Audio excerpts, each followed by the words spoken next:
अगर आप किसी को छोटा देख रहे हो तो आप उसे या तो दूर से देख रहे हो या अपने गुरूर से देख रहे हो। एक सज्जन रेलवे स्टेशन पर गाड़ी की प्रतीक्षा में बैठे थे। तभी जूते पॉलिश करने वाला एक लड़का आकर बोला, साहब क्या मैं आपके जूते पॉलिश कर दूं? उसकी दयनीय दशा देखकर वे अपने जूते आगे बढ़ा दिए और बोले, लो, पर अच्छे से चमकाना। लड़के ने काम तो शुरू किया, परंतु अन्य पॉलिश वालों की तरह उसमें स्फूर्ति नहीं थी। वे बोले, कैसे धीरे धीरे काम करते हो, थोड़ा जल्दी हाथ चलाओ। वह लड़का मौन रहा। इतने में दूसरा लड़का आ गया। उसने इस लड़के को तुरंत काम से अलग कर दिया और खुद ही फटाफट काम में जुट गया। पहले वाला लड़का गूंगे की तरह एक ओर खड़ा रहा। दूसरे ने जूते चमका दिए। पैसे किसे देने हैं? जब यह विचार करते हुए उन्होंने अपनी जेब में हाथ डाला तो उन्हें लगा कि अब इन दोनों में पैसों के लिए झगड़ा या मारपीट होगी। फिर उनके दिमाग में आया कि जिसने काम किया है उसे ही दाम मिलना चाहिए, इसलिए उन्होंने बाद में आने वाले लड़के को पैसे दे दिए। उस लड़के ने पैसे तो ले लिए, परंतु पहले वाले लड़के की हथेली पर रख दिए और प्रेम से उसकी पीठ थपथपाई और चल दिया। वह आदमी आश्चर्यचकित नजरों से देखता रहा।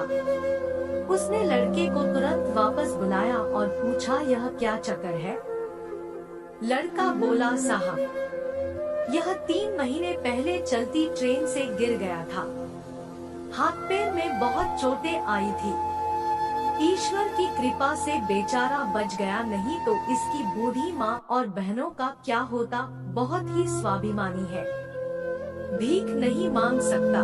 फिर थोड़ा रुककर वह बोला, साहब यहाँ जूते पॉलिश करने वालों का हमारा समूह है और उसमें एक देवता जैसे हम सबके प्यारे चाचा जी हैं, जिन्हें हम सब सत्संगी चाचा जी कहकर पुकारते हैं।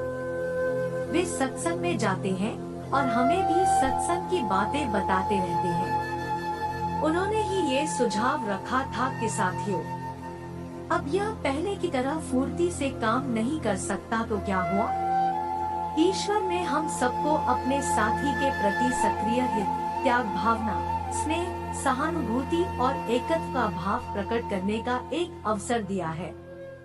जैसे पीठ, पेट, चेहरा, हाथ, पैर भिन्न भिन्न दिखते हुए भी है एक ही शरीर के अंग, ऐसे ही हम सभी शरीर से भिन्न भिन्न दिखाई देते हुए भी है एक ही आत्मा है।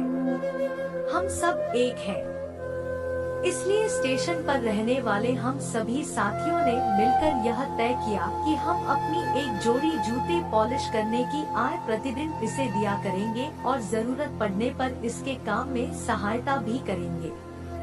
जूते पॉलिश करने वालों के दल में ऐसा आपसी प्रेम, सहयोग, एकता तथा मानवता की ऐसी ऊंचाई देखकर वे सज्जन चकित रह गए और खुशी से उसकी पीठ थपथ पाई और सोचने लगे, शायद इंसानियत अभी तक जिंदा है। जय हिंद, वंदे मातरम।